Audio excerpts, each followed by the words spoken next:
Hello दोस्तों, नमस्कार and शुभ प्रभात। सुबह के बज चुके हैं 4:30 और मैं उठ कर के हो रही हूँ रेडी सडी, क्योंकि मुझे जाना है भाई ध्यान करने के लिए बहुत दूर। दूर का मतलब लगभग 5 किलोमीटर की दूरी आना जाना। चूँकि अभी बरसात का टाइम है तो डिस्टेंस बढ़ गया है, लंबी दूरी तय करनी होती है मुझे। और अभी धीरे धीरे दिन थोड़ा छोटा कर रहा है, रात बड़ा कर रहा है, तो थोड़ा फ्रेश वगैरह हो लेती हूँ। छोटे मोटे काम है उसको निपटा लेती हूँ। उसके बाद बाल वगैरह झाड़ करके घड़ी पहनना ज़रूरी होता है, क्योंकि मेरे जाने के बाद समय का मुझे पता ही नहीं चलता है। इतना ध्यान में मैं डूब जाती हूँ ना कि आने का मन ही नहीं करता है। ऐसा हो जाता है, लेकिन घर परिवार भी होता है ना एक ध्यानी के लिए, इसीलिए लोग जंगल भागते हैं कि कोई डिस्टर्ब ना करे। और ये रास्ते में एक बैल मिल गया और ये खूबसूरती है नेचर का। यहाँ बहता हुआ पानी है जिसकी कलकल में मैं खो जाती हूँ।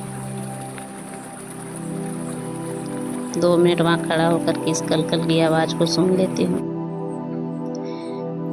चूँकि किसानों ने धान रोप रखा है तो रास्ते जो है ना कठिन हो चुके हैं और जगह जगह घास वगैरह बढ़ चुके हैं। सांप वगैरह का थोड़ा डर होता है तो संभाल के चलना होता है। और मैं यहाँ अचानक ध्यान में खो गई। प्रकृति का जो साइलेंस है ना एकाएक अपनी ओर खींच लेता है और एकाएक मैं ध्यान में चली गई। अजीब आनंद होता है, अजीब शांति होती है। अब मैं ध्यान करने के लिए बैठी हुई हूँ। तब तक एक किसान भाई आते हैं और बोलते हैं कि आपको यहाँ डर नहीं लगता है, सुनसान एरिया में बैठे हुए हैं। तो भाई मुझे अकेला ही रहना पसंद है। मैं और नेचर के अलावा तीसरा अदर कोई पसंद ना हो। वो किसान मुझे भारी पड़ रहा था, कब वो जाए, मैं इंतज़ार में थी। कुछ रास्ते में फूल मिल गए, क्योंकि ध्यानी के लिए फूल बहुत मायने रखता है, तो मैंने उससे भी थोड़ा प्रेम किया। उसके बाद मुझे पेड़ से बहुत लगाव है। पेड़ से प्रेम करने का मतलब है कि वो भी हमें 1000 गुना प्रेम के रूप में वापस करता है। प्रेम, पेड़ जो है प्रेम का ही प्रतीक है। उसे जब तक आप पूरी तरह ख़त्म ना कर दे तब तक वो हमारी सेवा में लगा ही रहता है। और ये कुछ खूबसूरत नज़ारा थे सुबह सुबह का।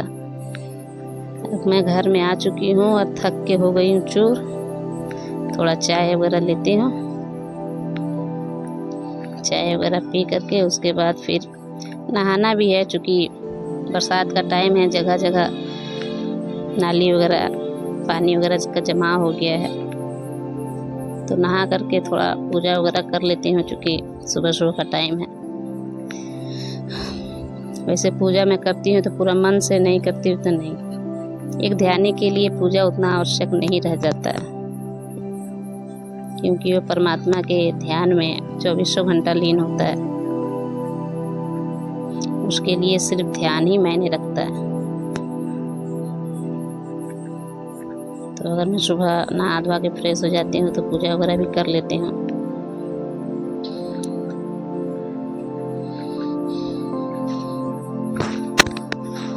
उतना दूर आना जाना थक करके मैं चूर हो जाती हूँ। और वही वजह है कि थोड़ा पेट वगैरह डाइजेस्ट हो जाता है, हल्का हो जाता है और ध्यान में गहरे उतरने में बहुत ही सुविधा होती है।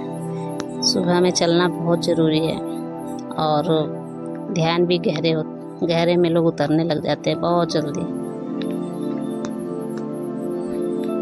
इसलिए ब्रह्म मुहूर्त में उठना, थोड़ा नया नया ध्यानी है तो उसे ब्रह्म मुहूर्त में ही ध्यान करना चाहिए, क्योंकि उसका लेवल जो है ना 10 गुना बढ़ जाता है। रात्रि के समय अगर ज़्यादा देर तक आप जागे हुए हैं तो रात्रि ध्यान कर लीजिए। सारे लोग सो जाएंगे उसके बाद आप ध्यान कीजिए।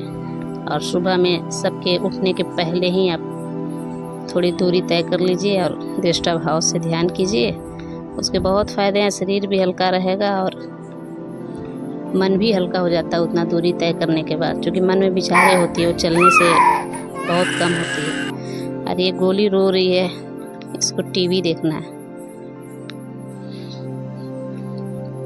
टीवी देखने के लिए बहुत परेशान करते हैं, और वो भी सब कुछ नहीं, सिर्फ एक ही गाना देखेगी, उसके अलावा कुछ नहीं।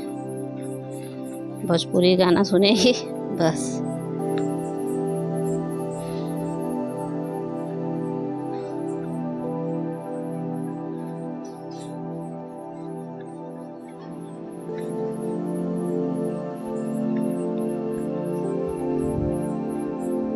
थोड़ा नाश्ता वगैरह बना दूँ, सुबह सुबह का टाइम है। उतना दूर आने के बाद भूख भी तो लग गया है बहुत जोरों का। उतनी दूरी तय करने के बाद भूख भी लग जाता है बहुत जोर और नहीं जाती हूँ तो वो जस्ट अपोजिट हो जाता है, भूख ही नहीं लगता है। सुबह में घूमने के बहुत फ़ायदे हैं, एक नहीं अनगिनत फ़ायदे हैं।